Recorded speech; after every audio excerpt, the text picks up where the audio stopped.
I will remember you. Will you remember me? Don't let your love. Don't call it a comeback! What's up, guys? Welcome back to 200 Ducks. This is Monday Night's Watch. Today we're going to be discussing Season 7, Episode 6 of Game of Thrones.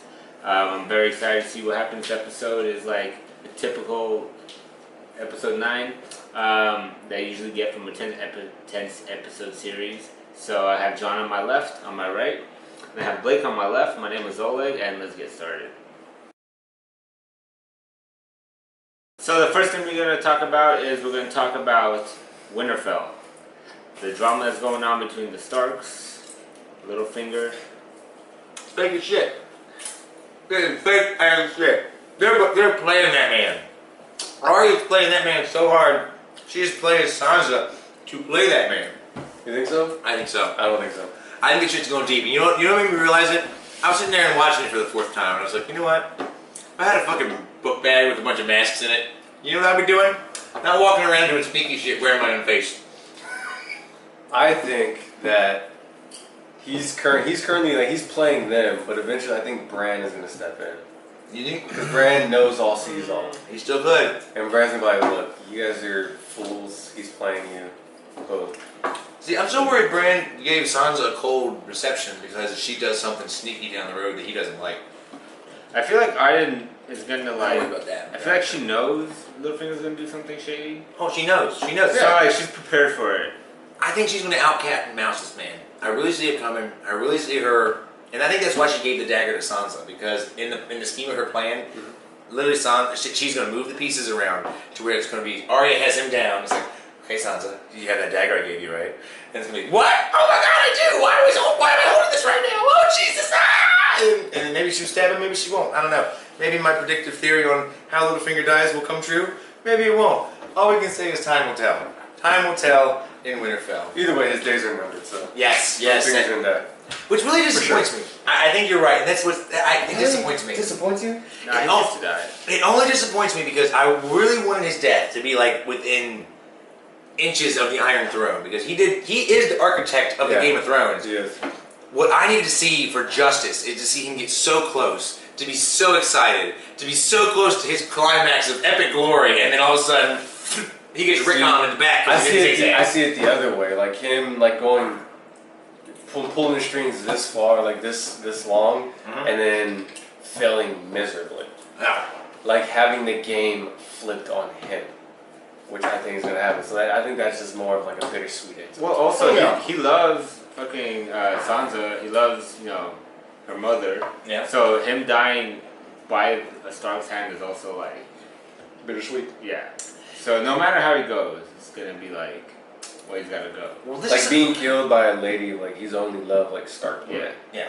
Oh, the Starks are definitely taking him out. That's going to bite him in the ass. That redheaded fury is coming at him hardcore. Yeah. Like I've seen it personally, and I know he has no chance.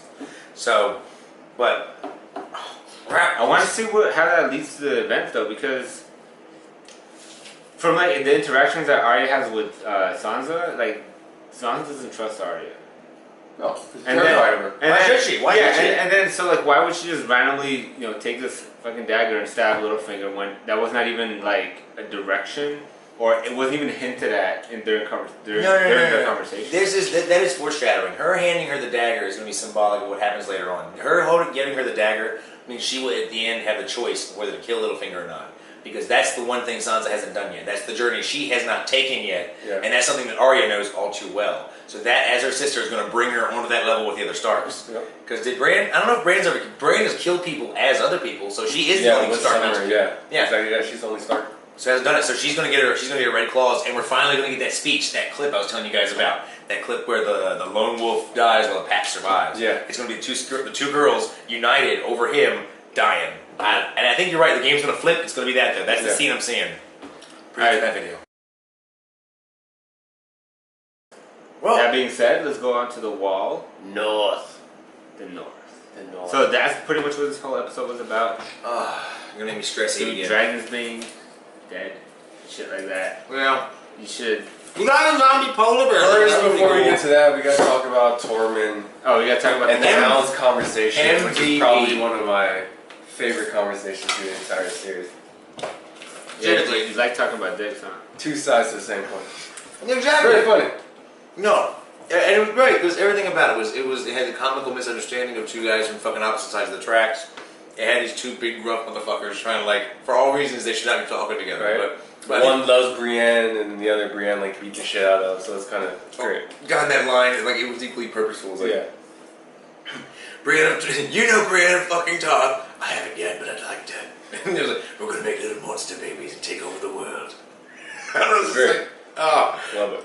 And I really think that it was that connection that really helped the Hound buck up. It was that connection, plus the fact that he already kind of fucked up and watched one other named character die from the fucking zombie polar bear. That's what gave him the balls to go over and pull Tormund out and make the audience He's like, I can't happy. freeze up again. Exactly. I can't do this. Mm-hmm. Yeah.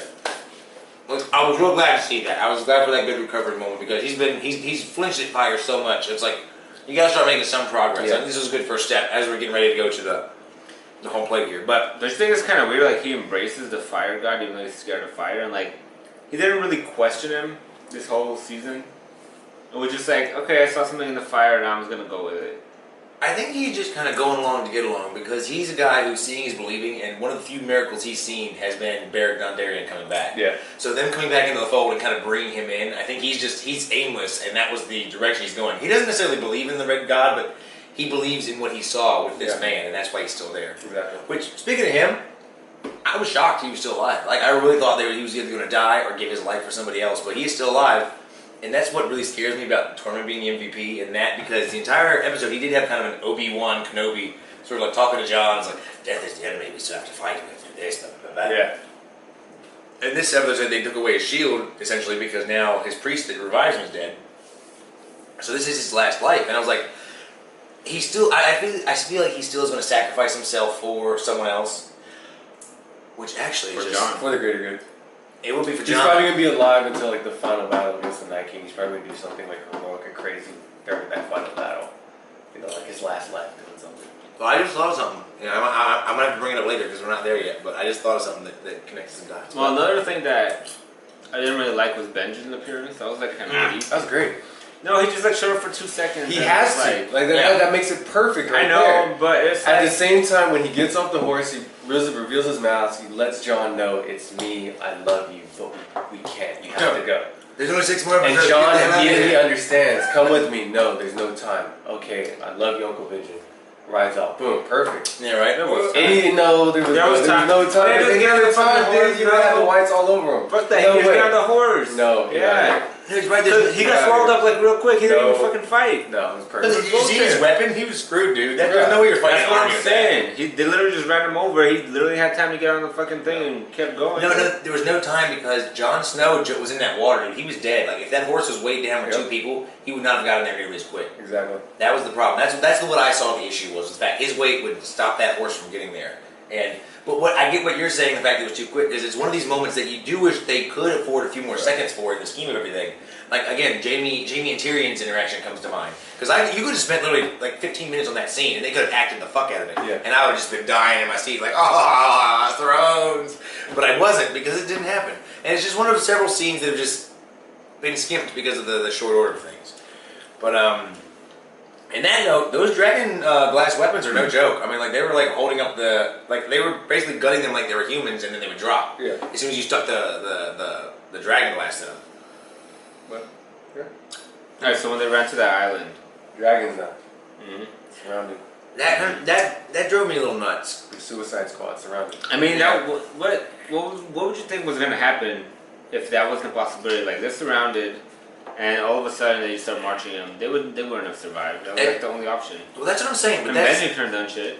that's the only way they could have done it. But they did some weird stuff with the walkers in this episode that I really wasn't expecting either. I mean, like the walkers, like the one thing that kind of drove me nuts, and this is kind of getting to some, I don't know if it's lazy, if it's dumb. I've tried to make excuses for it, but I'm having to make excuses for it, so I'm not the biggest fan. Was like why was the one general out there in the middle of nowhere, and as soon as you take him out, they Scouts. drop. Yeah. Scouts. Well, I get the scout thing. That's kind of what I rationaled it as in my head. It was like maybe he was going around, he was collecting the dead up, so he was the one that was raising them and bringing them back to the huge herd, right? But if that's the case, why would there be one that he didn't raise, and that's the only one that doesn't break? That's shitty writing. I was like, there's no like why? I was like, do you have a good reason for it? It's like it's not like the Night King was like, maybe it's just like in the missive thing, like there's so many of them, he's just like, you 6 or 7 come with me. Well, like it just doesn't matter. And then COD, he was stuck behind a bush. That one just happened to be raised by like the other generals or the Night King. Yeah.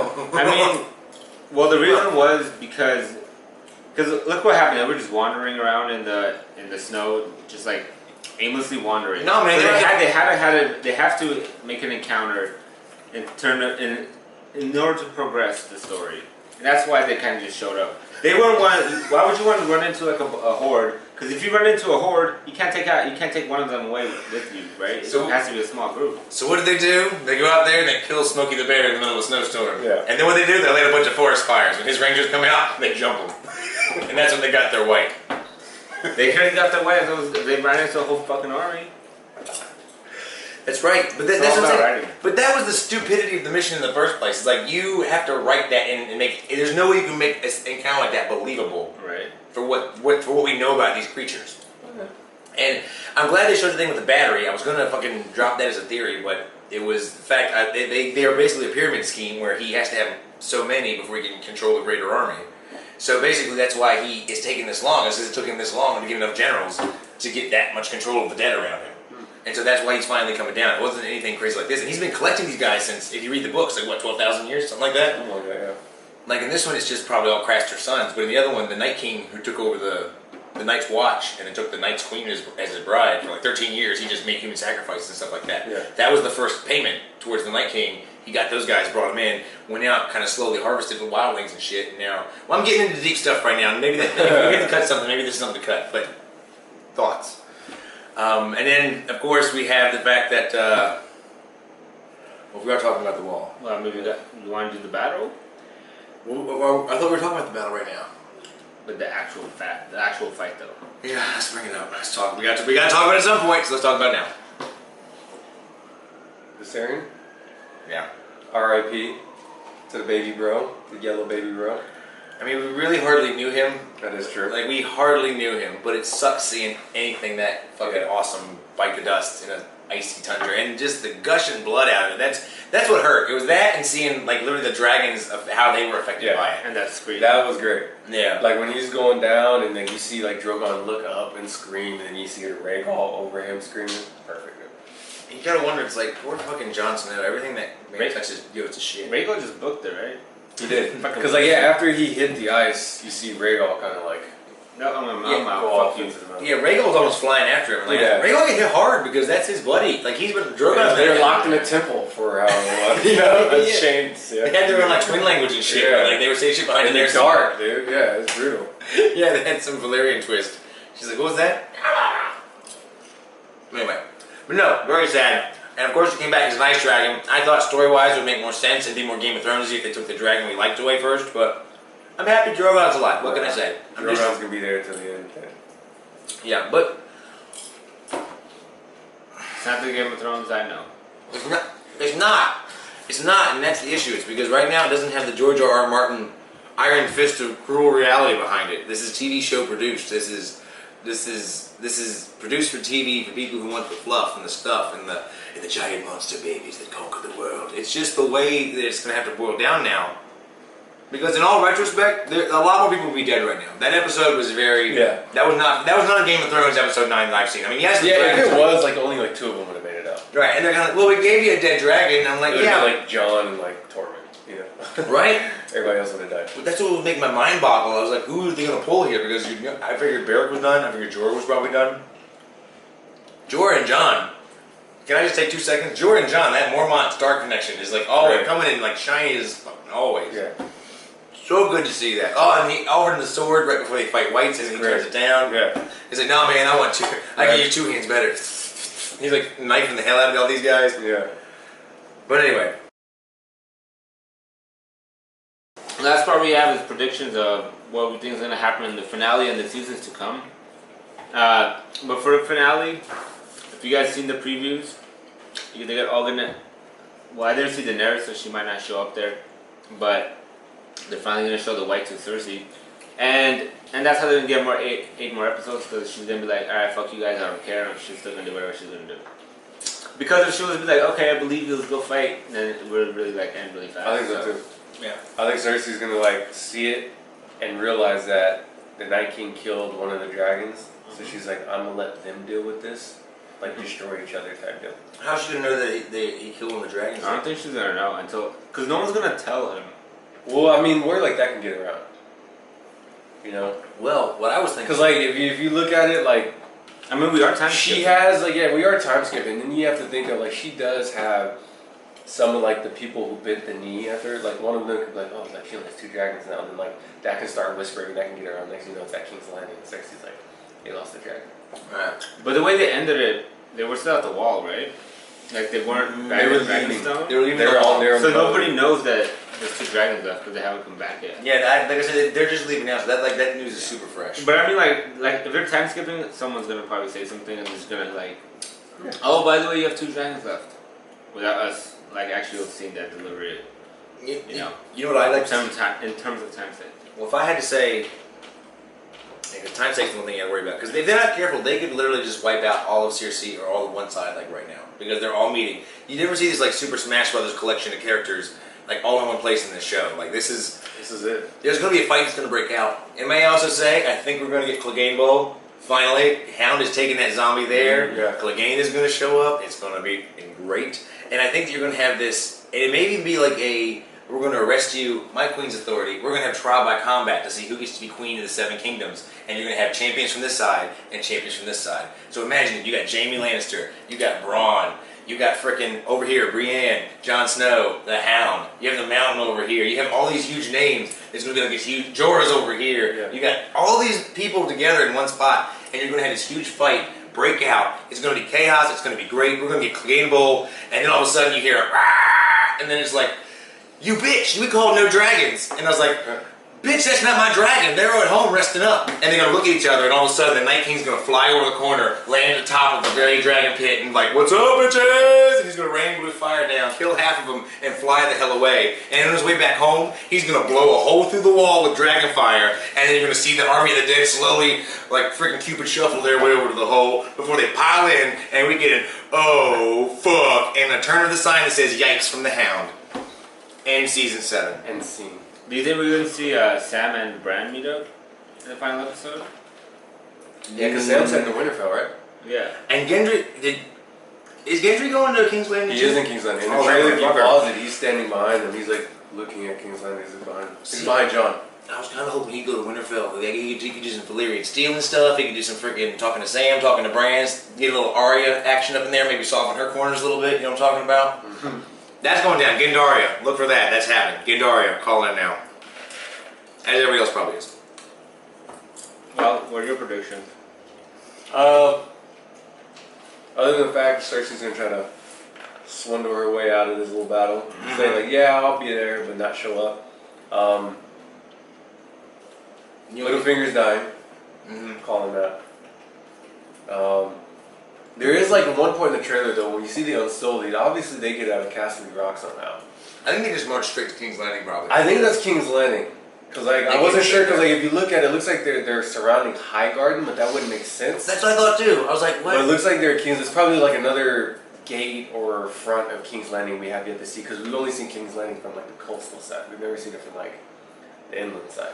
Well, could have been something cool, like maybe they picked up some extra Highgarden soldiers to survive, or they came back home after they heard distress signals, and they're like, everything's dead, we want to kill these fuckers, and they have like an extra platoon or something. Because yeah, it's Jaime and Bronn looking down at them. Yeah. So they're from like a high castle, so I'm just like, what is that? Where are they?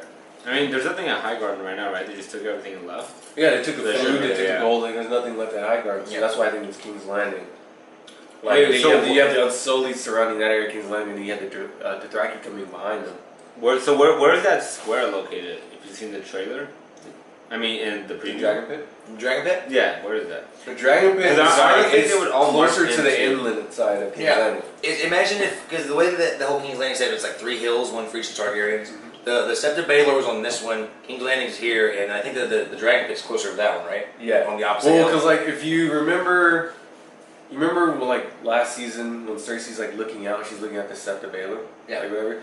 Apparently, like, if that camera were to like turn to the right, Yep. that's where the dragon pit would have been. Yep. Mm-hmm. So like you have the coast that surrounds King's Landing, and you have the Septum, and you have like dragon pit that's more inland. Yeah. Apparently. And the story behind it was that was where the Targaryens chained their dragons up when they weren't using them. Yeah. And during the Dance of Dragons, the Civil War, villagers broke in and murdered all the dragons. After some guy was saying, "We should kill them, take their power away," and then that was like the death of that species, unfortunately. Which brings us back to our original point of Viserion. R.I.P. Well, on that note, this has been Monday Night's Watch. It's a good comfort. Hope you guys enjoyed it. If you guys have any comments or suggestions on what you guys want us to talk about for the next episode, let us know in the comments below. Yeah. Otherwise, comment, like, and subscribe. This has been 200 Ducks. John on my right, Blake on my left. My name is Oleg, and we're checking out.